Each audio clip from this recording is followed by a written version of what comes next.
రేపే భీష్మాష్టమి. ఈ ఒక్క పని చేస్తే పితృదోషాలన్నీ మాయం. ఒక అద్భుతమైన యాదృచ్ఛికం. నమస్కారం మిత్రులారా.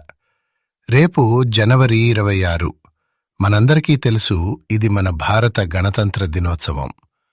త్రివర్ణ పతాకాన్ని ఎగురవేసి మన దేశానికి రాజ్యాంగం అందిన రోజుగా సంబరాలు చేసుకుంటాం. కాని రేపు ఇదే రోజున మరొక అద్భుతమైన ఆధ్యాత్మికమైన పర్వదినం కూడా ఉంది. అదే భీష్మ అష్టమి. ఇది యాదృచ్ఛికమే కావచ్చు, కాని ఆలోచిస్తే చాలా గొప్పగా అనిపిస్తుంది.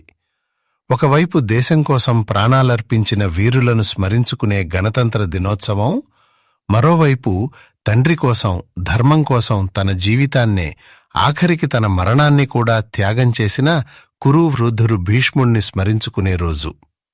రేపు సూర్యుడు ఉదయించగానే ఆకాశంలో ఒక ఆధ్యాత్మిక కాంతి నిండిపోతుంది. ఎందుకంటే మహాభారతంలోనే అత్యంత శక్తివంతుడు, అచంచలమైన మనోబలం కలిగిన భీష్మ పితామహుడు అంపశయ్య మీద నుండి విముక్తి పొందిన పవిత్రమైన రోజు రేపే. అసలు ఎవరు ఈ భీష్ముడు? ఎందుకు మనం ఈరోజు ఆయనకు తర్పణాలు వదలాలి? తండ్రి బ్రతికి ఉన్నవారు కూడా తర్పణం వదిలే ఏకైక రోజు ఇదే. ఎందుకయ్యింది? ఈరోజు మనం పాటించాల్సిన కఠిన నియమాలేంటి? విష్ణు సహస్రనామానికి ఈ రోజుకు ఉన్న విడదీయరాని బంధం ఏమిటి? రండి, కాలగర్భంలో కలిసిపోయిన ఆ మహాభారత ఘట్టాలను, కురుక్షేత్ర రణరంగాన్ని, ఆ బాణాల పడకని ఒక్కసారి కళ్ళారా దర్శించుకుందాం. శ్రీ కనకదుర్గమ్మ తల్లి ఆశీసులతో జ్యోతిష్యం చెప్పగలరు అమ్మవారి ఉపాసకులు రామచంద్ర సిద్ధాంతి గారు. మనలో చాలా మంది కొన్ని చెప్పుకోలేని సమస్యలతో బాధపడుతుంటారు. అంటే ప్రేమ, పెళ్లి, ఉద్యోగం, ఆరోగ్యం, వ్యాపారం, సంతానం, భార్యాభర్తల సమస్యలు, మనశ్శాంతి లేకపోవడం, ఇలాంటి మీ యొక్క ప్రతి ఒక్క సమస్యకు 100% పరిష్కారం చేయగలరు. స్త్రీ మరియు పురుష వశీకరణం ప్రత్యేకమైన మంత్ర పద్ధతిలో చేయగలరు. అయితే ఆలస్యం చేయకుండా నమ్మకంతో ఒకసారి ఫోన్ చేయండి. మీ సమస్యలకి పరిష్కారం దొరుకుతుంది, నాది గ్యారంటీ. అయితే సంప్రదించవలసిన నెంబర్ రామచంద్ర సిద్ధాంతి గారు 901433393338. మిత్రులారా, భీష్ముడు అంటే కేవలం ఒక పేరు కాదు, అది ఒక ప్రతిన. గంగాదేవికి శంతనుడికి పుట్టిన 8వ సంతానమే దేవవ్రతుడు.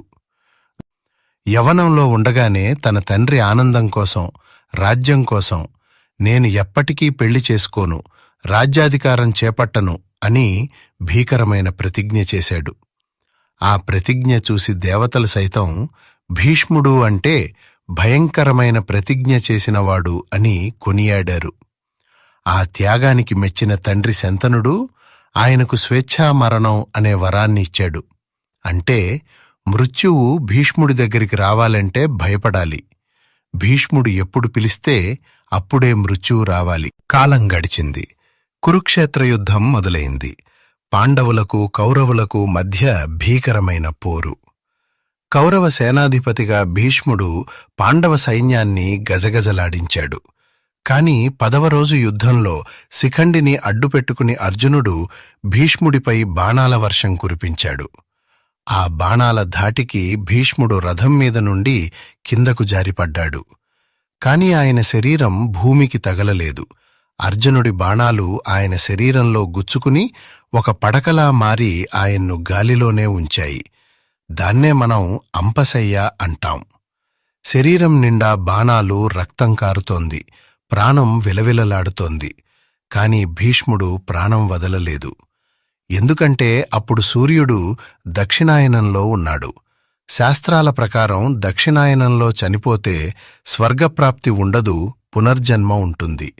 అందుకే ఆ నరకయాతనను అనుభవిస్తూనే పవిత్రమైన ఉత్తరాయణం కోసం ఎదురుచూశాడు. అలా దాదాపు 58 రోజులు ఆ బాణాల మీదే గడిపాడు.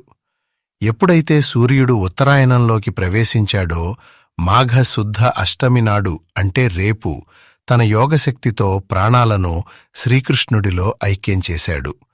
అందుకే ఈ రోజును భీష్మ అష్టమి అంటారు. ఈ రోజు మాత్రమే ఉన్న వింత ఆచారం ఏమిటంటే తండ్రి ఉన్నా తర్పణం వదలొచ్చు. హిందూ ధర్మంలో ఒక కఠినమైన నియమం ఉంది. తండ్రి బ్రతికి ఉన్నవారు ఎవరికీ తర్పణం నీళ్లు వదలడం చేయకూడదు. కాని శాస్త్రం ఒక్క భీష్మ అష్టమి రోజు మాత్రం దీనికి మినహాయింపు ఇచ్చింది. సర్వేషాం కుర్యాత్ అంటే కుల గోత్ర వయోభేదం లేకుండా తండ్రి ఉన్నవారైనా సరే భీష్ముడికి తర్పణం వదలాలి. ఎందుకంటే భీష్ముడు ఆజన్మ బ్రహ్మచారి. ఆయనకు పిల్లల్లేరు. పెళ్లి చేసుకోకుండా తన వంశం కోసం తన సుఖాలన్నింటినీ త్యాగం చేశాడు.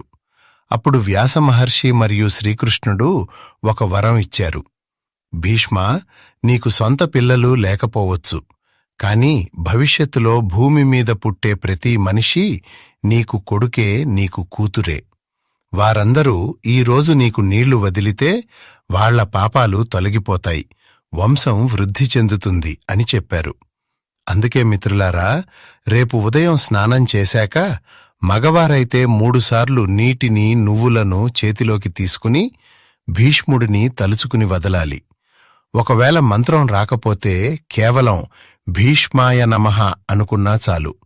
దీనివల్ల మనకు తెలుసో తెలియకో చేసిన పాపాలు పోతాయని నమ్మకం.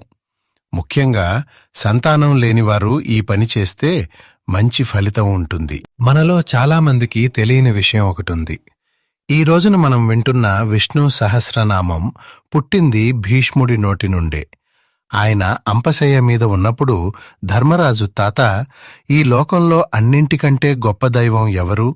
ఎవరిని పూజిస్తే మనిషికి మోక్షం వస్తుంది అని అడిగాడు. అప్పుడు ఆ బాణాల బాధను కూడా లెక్క చేయకుండా భీష్ముడు శ్రీకృష్ణుణ్ణి చూస్తూ ఆసువుగా 1000 నామాలను పఠించాడు. అదే విష్ణు సహస్రనామం. అందుకే రేపు అనగా భీష్మ అష్టమి నాడు ఎవరైతే విష్ణు సహస్రనామం చదువుతారో లేదా వింటారో వారికి అశ్వమేధయాగం చేసినంత ఫలితం దక్కుతుందని పురాణాలు చెబుతున్నాయి. రేపు ఒక్కరోజైనా కనీసం ఆడియోలో అయినా ఈ స్తోత్రాన్ని వినండి. మీ ఇంట్లో నెగటివ్ ఎనర్జీ పోయి అద్భుతమైన ప్రశాంతత వస్తుంది. ఆ మహానుభావుడైన భీష్ముడి అనుగ్రహం పొందాలంటే రేపు మనం కొన్ని నియమాలను నిష్టగా పాటించాలి. ముఖ్యంగా భీష్మ పితామహుడు ఆజన్మ బ్రహ్మచారి, జీవితాంతం తన ఇంద్రియాలను గెలిచిన యోగి. కాబట్టి ఆయనకు గౌరవం ఇస్తూ రేపు ఒక్కరోజైనా భార్యాభర్తలు శారీరక కలయికకు దూరంగా ఉండి బ్రహ్మచర్యాన్ని పాటించటం ఆ త్యాగధనుడికి మనం ఇచ్చే నిజమైన నివాళి. అలాగే మన శరీరం, మనస్సు సాత్వికంగా ఉండటం కోసం రేపు మాంసాహారం, మద్యం, ఉల్లి, వెల్లుల్లి వంటి పదార్థాల జోలికి అస్సలు వెళ్ళకండి. వీలైతే రేపంతా ఉపవాసం ఉండి ఆ భగవంతుని ధ్యానంలో గడపటం ఇంకా శ్రేయస్కరం.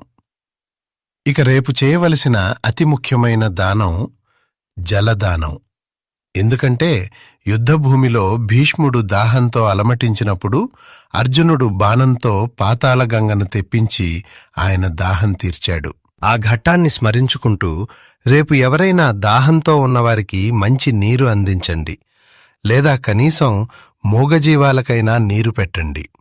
చివరగా సాయంత్రం వేళ మీ ఇంటి ముందున్న తులసికోట దగ్గర లేదా దేవుడి గదిలో ఆవు నెయ్యితో దీపం వెలిగించి ఆ వెలుగులో ఓం నమో నారాయణాయ అని జపించండి. ఈ చిన్న పనులే మీకు ఆ భీష్ముడి ఆశీస్సులను మెండుగా ఇస్తాయి. మార్పు మీతోనే మొదలవ్వాలి మిత్రులారా. భీష్ముడి జీవితం మనకు నేర్పేది ఒక్కటే, మాట మీద నిలబడటం. ఆయన తండ్రికి ఇచ్చిన మాట కోసం జీవితాంతం కష్టాలను అనుభవించాడు తప్ప మాట తప్పలేదు. ఈ రోజుల్లో మనం చిన్న చిన్న కష్టాలకే కృంగిపోతాం, ఇచ్చిన మాటను మర్చిపోతాం. కాని అంపశయ్య మీద ఉండి కూడా ధర్మాన్ని బోధించిన భీష్ముణ్ణి తలుచుకుంటే మన కష్టాలు ఎంత చిన్నవో అర్థమవుతుంది. రేపు గణతంత్ర దినోత్సవం సందర్భంగా దేశం కోసం ఆలోచిద్దాం. భీష్మ అష్టమి సందర్భంగా ధర్మం కోసం ఆలోచిద్దాం.